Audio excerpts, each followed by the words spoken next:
Армысыздар, қадірлі көрермендер. Кітап құмар бағдарламасының кезекті санын өздеріңізге ұсынуға әзір болдым.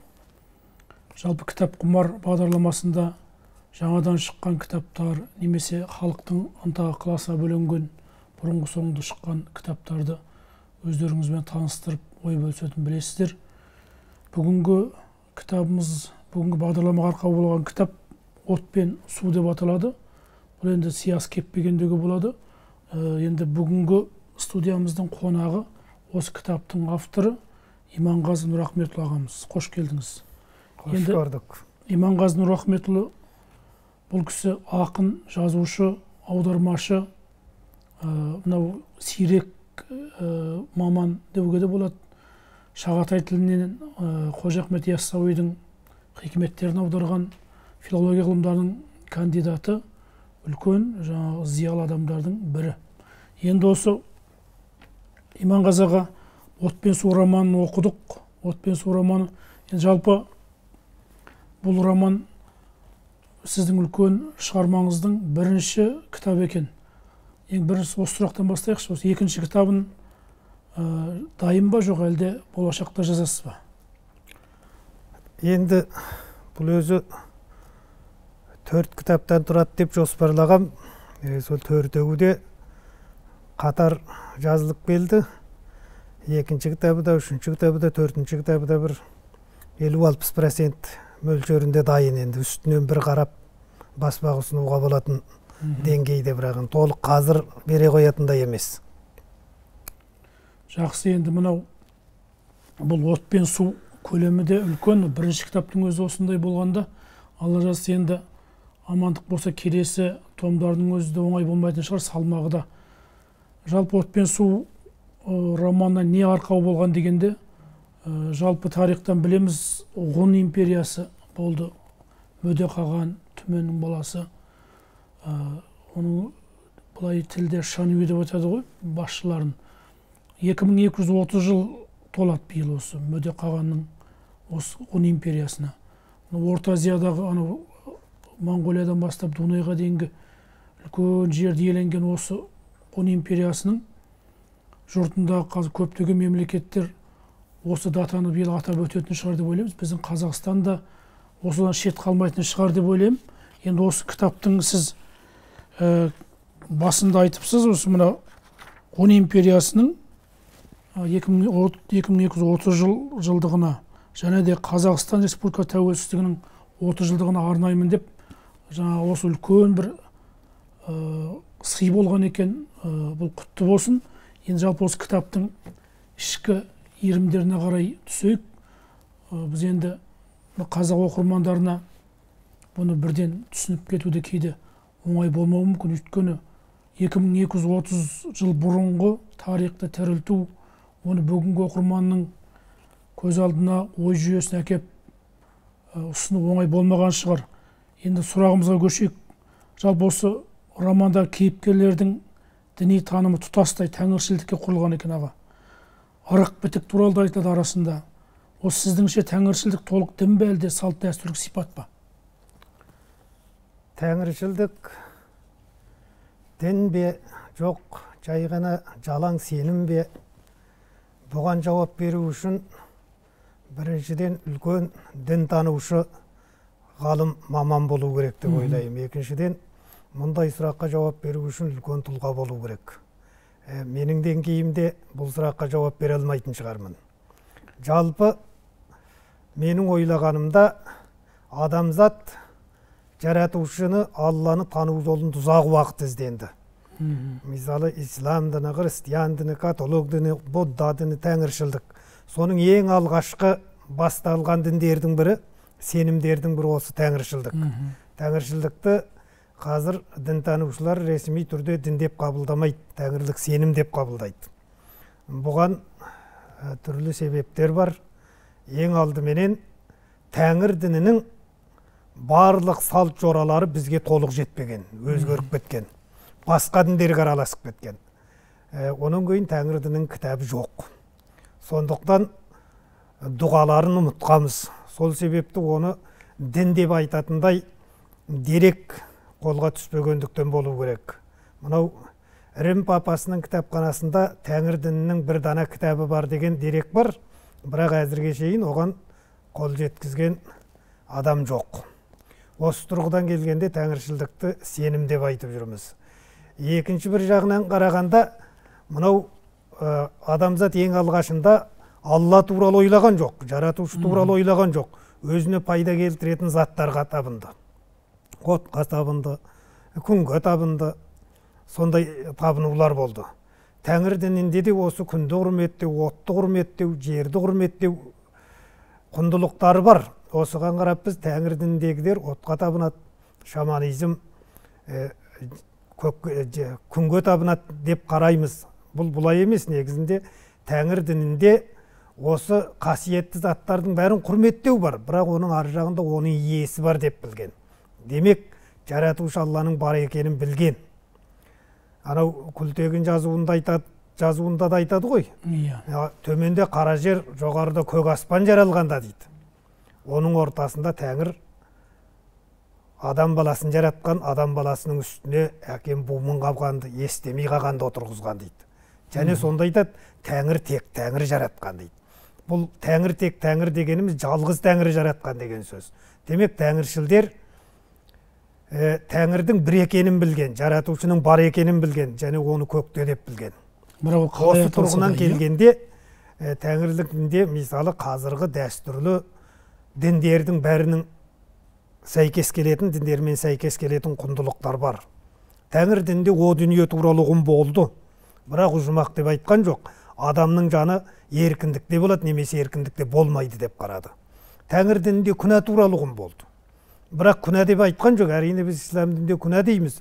Күнә дегеніміз Алланың алдында күнәлі боласың, айыпты боласың деген сөз. Ал тәңіршілдер күнә деп айтқан жоқ, күнә деп ұққан жоқ, оларда жаман болады деген ұғым болды. Қазақтың мынау ата-бабаларымыз, әкелеріміздің заманына шейін, бертінге шейін бұл жаман болады деген сөзді біз қолданып келдік. Бұл Тәңір дінінің күнә деген ұғымы. Бұл неге жаман болады? Біреуге зияның тиеді, елге кесірің тиеді, сондықтан жаман болады. Тәңір діні, мысалы, о дүниелік құндылықтармен адамды қорқытуды, немесе адамды соған иландыруды білмеді. Осы дүниемен өлшеді. Оның мына ислам дініне де басқа дінге де ұқсамайтын жағы. Осы дүниеде, мысалы, бір нәрсе істесең жаман болады деген нәрсеменен өлшеді. Сондықтан Тәңір дінінде енді бұны дін деп айту керек пе, жоқ, сенім деп айту керек пе, оны сол дінтанушы ғалымдар шеше жатар, өздері айта жатар. Меніңше Тәңір дінінде осы ислам дініне жақын кейбір ұғымдар болды. Мысалы, Тәңір дінінде ақсарбас деген бар, қуанғанда шалатын. Қарылақ деген бар, құрбандыққа шалатын. Сенің өлімнен қалсаң, немесе қиыншылыққа жолықсаң шалатын. Осы қарылақ пен құрбандық, ақсарбас ислам дінінде құрбандық болып ауысты. Немесе ақ түйенің қарны жару, о да құрбандық ауысты. Тәңір дініндегі көп нәрселерді кейінгі діндер алды. Кейінгі діндер алды. Мысалы, дін жаратылғанда мына жаңа дін бұрынғы діннің барлық нәрсесін, барлық құндылықтарын теріске шығарып мансұқ еткен жоқ, оның озық деген тәжірибелерін жинап отырды. Мынау ислам дінінің барлық діннен абзал болатын себебі, оның өзінен бұрынғы діндердің барлық артықшылығын жинап қорытындылай білгендігінде деп ойлаймын. Бірақ енді ислам дінінде кемелді болды деп айту қиын. Мен енді өзім мұсылман болғандық үшін, мен үшін ислам дінінен артық дін жоқ. Бірақ Тәңір дінінде осы ислам дініне жақын белгілер болды. Ең бастысы соның бір Тәңірге сену. Оны және көкте деп білу. Рахмет. Енді расында да мұны қазақ үш-ақ сөзбенен баланы тәрбиелеген ғой.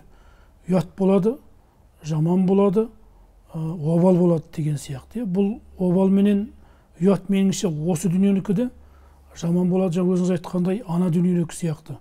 Мынаның салдары, себептен салдар туады, салдары жаман болады деп. Мысалы, жұмыртқаны жарма, шөпті жұлма деген сияқты бұрынғы қазірде ата-аналар айтады, қазірде айтамыз балаларымызға. Осы тыйымдардың көбі осы тәңірліктен қалған деп ойлаймыз. Енді романның тіліне келейікші, осы романның тілінде оқып отырған кезде енді ғұндардың тілі, ғұн тілі деп айтылады. Сол ғұндардың көне түркілер дейміз. Соның лексикаға барынша жақындатып апарғанда өзіңіз солай мақсат тұтқаныңыз көрініп тұрады. Бұл енді бұл арнайы дайындықты қажет етті ме? Жалпы ғұн тілі түркі тілінің арғы бастауы деп айтуға бола ма ғұн тілін? Енді осы екінші сұрағынан бастайын мен. Ғұндар қазіргі мынау Сарыөзен аңғарынан бастап Дунайға шейінгі қазіргі Қазақстанның бар осын Түркі Орта Азияң түгел. Моңғол яң бар, соның бәрі ана Сарыөзен қуаңқы ғой. Сарыөзеннен бастап Дунайға дейінгі жерді алып жатқан алып империя. Үлкен империя болды. Сол империя осы біздің жерімізде өмір сүргендіктен, біздің тілімізде сөйлегендіктен, ол біздің ата-бабаларымыз. Біздің ата-бабаларымыз болғандықтан, біздің тіліміздің төркіні де соғындарға барып сәйкеседі, барып тіреледі. Сондықтан ғұн тілін бізге толық жетпеген ғой, әрине. Ғұн тілі дейтін тіл бізде жоқ, бірақ ғұндардың жеке сөздері бар бізге жеткен. Сол сөздердің өзі қазіргі тілімізге өте жақын. Мысалы, Тәңірдің құты деген сөз бар. Тәңір құт дейді. Тәңірдің деген жалғау ғана жоқ. Шәнию дейді. Шоңие деген сөз.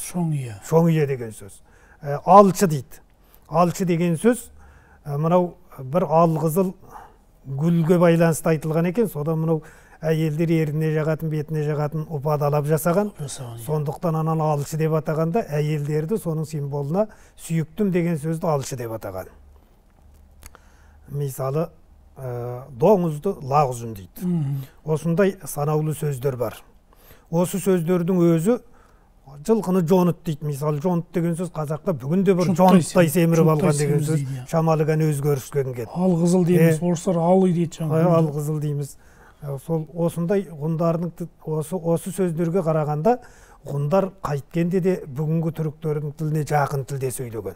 Бұның өзі де сол ғұндардың тілінің бүгінгі біздің тіліміздің алғашқы бастау көзі екендігін көрсетіп береді деп ойлаймын. Бірінші сұрағыңыз не еді? Иә. Жалпы тілге дайындық. Жалпы мынау тарихи шығарманы жазған кезде қайткенменен де сол суреттеліп отырған уақиға өткен дәуірді, сол дәуірдегі адамдардың ұғымына жақын атауларды, кейбір сөздерді беруге тура келеді. Оның бәрі сол ескі заманнан қалуы шарт емес. Ондай мүмкіндік жоқ. Қалған сөздерді соғалпында алу керек, және кейбір ескі сөздерге сол көне мағына беріп ескірген сөздерге қолдану керек, ол сөз өліп қалмау үшін.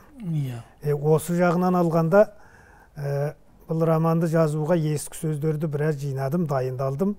Бірақ жалпы романның мынау сөйлеу машығы ол дайындалумен келмейді. Автордың өзінің күнделікті сөйлеу машығы тіл қолдану машығынан келеді ғой. Мен енді өзім дайындаған, дайындалған, өзім іздеп тапқан сөздердің бәріне түсініктеме беріп отырмын. Мысалы, жаңағы шоң, алшы, немесе ұшан теңіз. Ұшан теңіз деген теңіздің жағасы деген сөз. Кейін оның мағынасы ауысып, көптеген мағына беріп кеткен. Мұндай сөздерге, мысалы, атасағын, ғұндар әулиелерін атасағын деп атаған. Ондай сөздерге көне заманнан қалған, олар енді ғұн заманынан қалды ма, сақ заманынан қалды ма, кейінгі түркілер қолданды ма, әйтеу бізден бұрынғы дәуірдің сөздері. Оның ішінде дәл ғұндардан қалды дейтін сөздің саны бір 10-15-тен аспайды. Қазір ғылымға белгілісі. Осы жерде бір сұрақ, жаңағы сіздің мынау Көкшетауда табылған Қожа Ахмет Яссауидің Диуани Хикметтің бір вариантын, нұсқасын қазақша аударғаныңызды білеміз. Бұл да енді 13 ғасыр, 11 ғасыр, 12 ғасырдың тіл арқылы жазылған туынды ғой енді. Осының септігі тиді ме? Ол Қожа Ахмет Яссауидің бізге жеткен қолжазбасы 15 ғасырдан кейін көшірілген дүние. Ол сол кездегі осы Шағатай тілінің Қыпшақ диалектінде, қазақ диалектінде жазылған. Енді бұл романға ол Қожа Ахмет Яссауидің қолжазбасы дағы сөздер қолданылды деп айта алмаймын. Өйткені ол Шағатай тілінде ғой, бұл көне түрік тілінде мұндағы атаулар. Жалпы мынау қазіргі ақпарат құралдарының танытудың дәстүрменен тарихты, тілді, әдебиетті, өнерді, кино. Осы кино дегенде мынау қазіргі жұрттың бәрі Корея киноларын көреді. Осы Кореяның киноларында мынау бір ғұн тілі деп, ғұндар деген бір айтылады. Кагуре деген өзінің мемлекеті болды ғой. Бұл енді қазір ғұндар менен, қазір Қытайдың мынау Хэйлунцзян дейміз бе, сол провинциясының жері менен қазір Монғолияның жері, Ордос жазығына дейін тіпті жаңағы таяп жатқан картадан көруге болады. Осы көптеген сюжеттердің ішінде ғұндардың киімі, ғұндардың тілін білу керек мемлекеттің басшылары деп солай айтылып жатады. Негізі мен ойлаймын, бұл осы Кореяның ескі тарихын зерттесе, архивтері мүмкін осы ғұнның тілі, ғұн әдебиеті, ғұн тіліне жазылған бір артефактлар бірдеңе табылып қалуы да мүмкін. Енді бұл болашақтың ғалымдардың зерттейтін мәселесі болу керек. Енді романға қарай ішіне тағы да кірейік. Жалпы осы романда жын шақыру, бақсылық сарындарын көп қолданған екенсіз. Жаратушыға жалпы өзі әркім өз тілінде жалбарыну арқылы хикмет жасай алады дегенге сенесіз бе? Жалпы осы түркілік, сол ғұннан келе жатқан діни танымның өміршеңдігі туралы не айтасыз бүгінгі күндегі? Бұл енді бірнеше сұрақ болып тұр ғой. Енді Алла тағала адамды жаратқанда әрбір ұлтты бөлек-бөлек тұрпатта бөлек-бөлек тілмен жаратты ғой. Енді Алла әрине бізде Құран кітап араб тіліндегі түсті. Бірақ Алла тағала араб тілін біледі, басқа тілді білмейді деп ойлауға болмайды ғой. Сондықтан қай адам өз тілінде жалбарынса, ол шынайы жалбарынса, ол қабыл болады деп ойлаймын. Ал енді мынау дұға оқып, жын шақырып, сәуегейлік жасау деген бұл енді тылсымы ашылмаған құпия дүние ғой.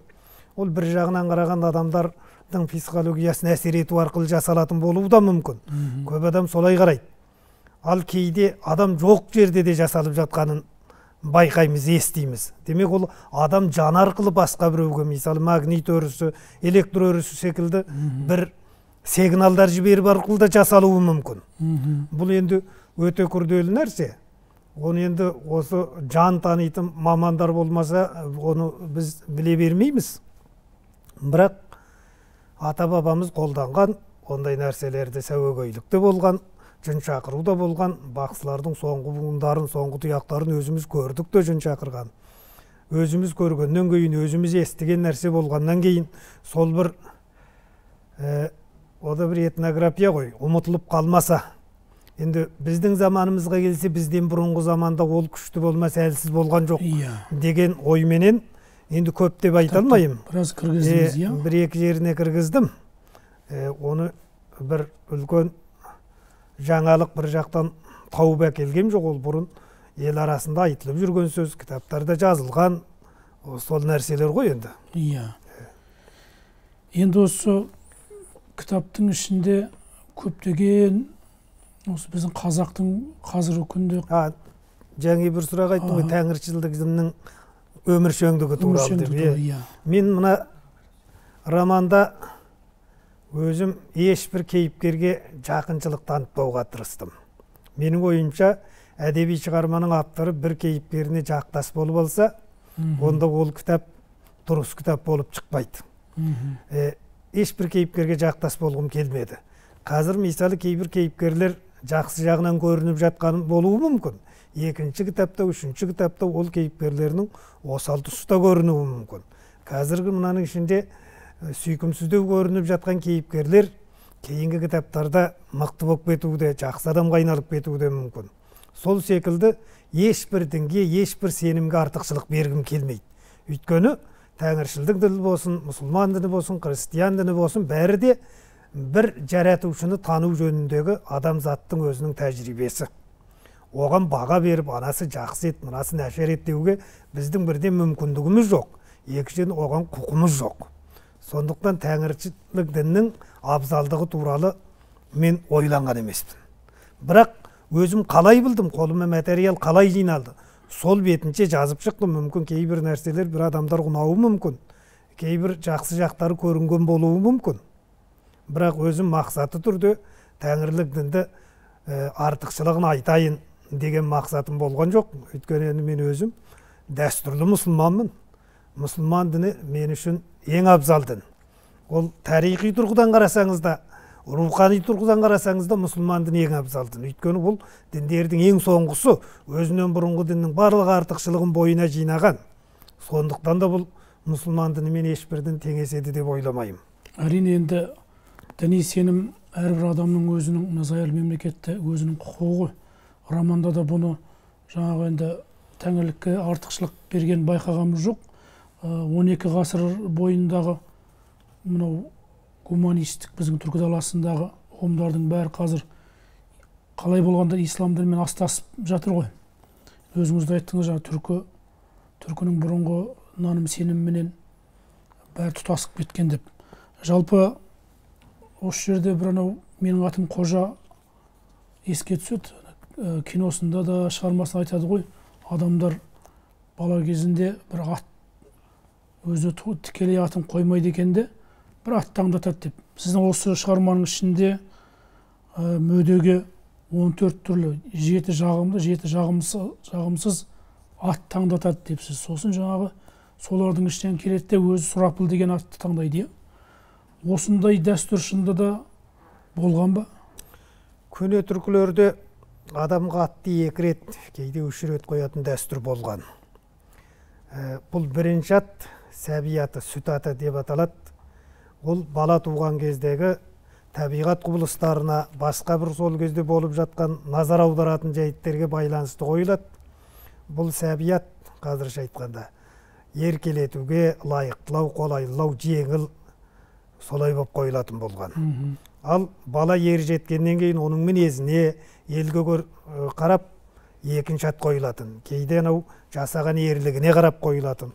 Оның өзі таңдап алатын да жағдай болған. Бұндай дәстүр енді анау қан баласына 4 ат, 7 ат, 7 өтірік ат, 7 шын ат қойылатын ғой. Бірақ осындай дәстүр осы қалпында жалғасып келген жоқ қазақта, бірақ 2 ат қазақта болды. Кез келген қазақта еркелеткен бір ат болады. Мысалы, менің де еркелеткен атым болды. Бұл атта сол баланың өзінің бейіміне, характеріне қарай қойылатын. Іс-әрекетіне қарай. Бірақ ана ғұндар дәуіріндегі, жаңа көне түркі дәуіріндегі оқсамайтын бір жері бар. Ол дәуірде сәби ат, еркелеткен ат бірінші қойылатын. Ана бала ер жеткеннен кейін оның характеріне, мінезіне қарай шынайы ат берілетін. Ал қазақта қайтты, бірінші рет азан шақырып ат қойылады. Ол енді ислам дінінің қағидаты. Екінші рет баланың қасиетіне қарап өтірік ат беріледі. Бірақ бұл ана ғұндар дәуіріндегі дәстүрдің жалғасуы деп қабылдамасақ та, сол дәстүрдің белгілі бір жұқанасы есте қалған, ана ұлттың жадында қалып қойған ғой. Белгілі бір жұқанасы, соның ерекшеліктері сақталған деп айтуға болады. Анау қосымша лақап аты болады ғой, мысалы, Қу дауысты Құттыбай, Қаз дауысты Қазыбек.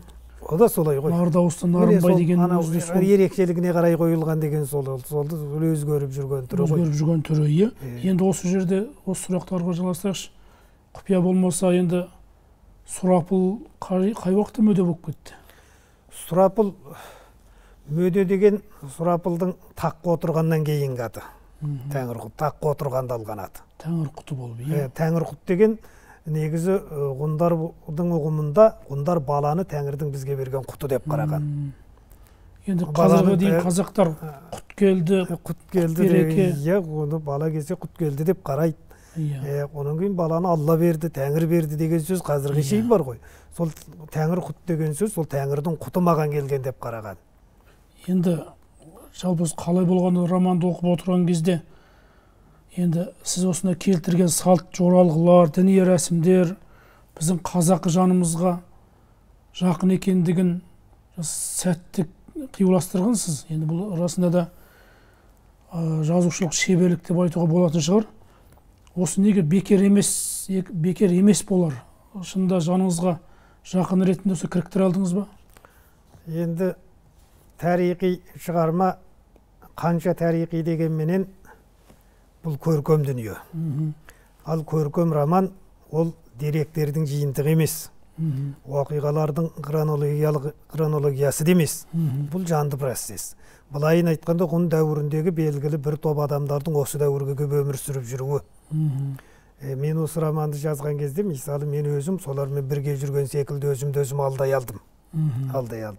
Ал енді оның ішіндегі әгіндегі салт дәстүрлер ғұндар дәуірінен қалды ма, сақтар дәуірінен қалды ма, жоқ көне түркі дәуірінен бізге жетті ме, жоқ бәрінде болды ма, оны мен айта алмаймын. Бірақ сол ескі салттар біздің бүгінгі өмірімізде сақталып жүрді. Ол ислам дініне араласып сақталып келді. Мысалы, адам қайтыс болғанда сүйекті есіктен шығарарда орамалға бір нәрсені түйіп басынан айландырып алып қалып жатады. Бұл ислам дінінің дүниесі емес. Анадаммен бірге құты кетіп қалмасын, құты қалсын деген көне түркілік сенімнің дүниесі. Біреуге жылқы берсе, жалынан кесіп, менсіз сілекейін алып қалып жатады. Ол тіпті қазақта емес, Моңғолда да бар. Ол да сол көне түркілік дәуірдің дүниесі. Енді осы сияқты дүние біздің әрбір қазіргі орындап жүрген салт жораларымызда бар. Оны мен бір жерден қазып алғам жоқ, көктен тауып алғам жоқ. Менің еңбегім не болды десеңіз, менің еңбегім сол халықтың қазіргі қолданып жүрген, немесе жазба әдебиеттерде қалған сондай салт дәстүрлерге анализ жасап, соның көне үлгісі болады деген нәрселерді реттеп алу болды. Енді роман болғаннан кейін бұл салт дәстүрді әсіресе толық бейнелемей болмайды. Өйткені халық ешқашанда уақиғалардың ортасында өмір сүрмейді. Халық тіршілік жасайды ең алдыменен. Ол тіршілікті көрсету үшін не керек? Оның салт дәстүрін, адамдардың өзара сөйлеу машығын, қарым қатынасын көрсету керек. Сондықтан салт дәстүрлерді мен барынша енді тықпалап жібермесем де ыңғайы келген жерде кіргізіп отыруға тырыстым. Ал оның бір бөлімі халықтың өзінің қазіргі қолданған тұрмысында бар, өзгеріп жүр. Жаңа айттық қой, мысалы, адам қайтыс болғанда жетісін беру, ас беру деген, ас беру ислам діннікі емес.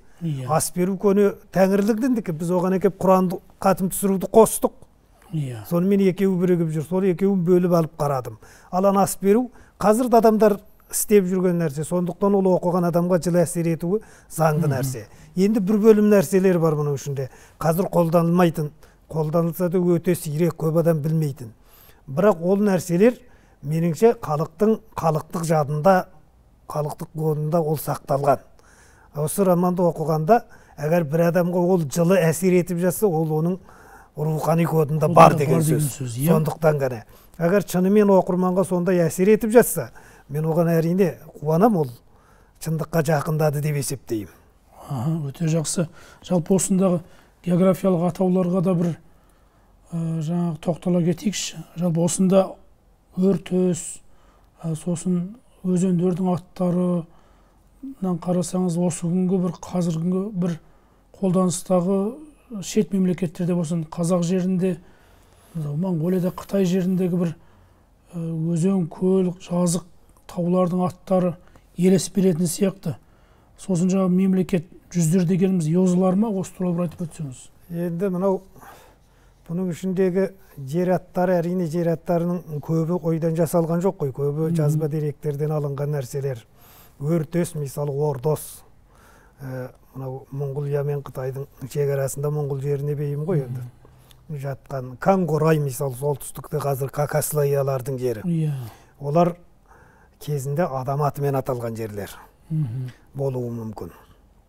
Құлынбер мысалы. Мұндай атауларды енді тарихта бар сақталып келген, мұндай атауларды жер аттарын қолдануға енді өзі шығарманың жалпы талап ететін нәрсесі ғой. Қолдану керек. Енді екінші нәрсе немен айттың сен? Жаңағы жүздер дегеніміз. Жүздерді бұл үйежі деп жазылады Қытай тілінде. Да үйежі, чау үйежі деп. Үлкен жүз, кіші жүз деп. Бұл енді бүгінгі қазақтың жүзіменен бірдей деп ойлауға болмайды. Ол жүз емес. Үйеші деп батыс жазбаларында үйеші деп жүреді. Осы үйеші дегеннің қазір бір қанша аудармасы бар.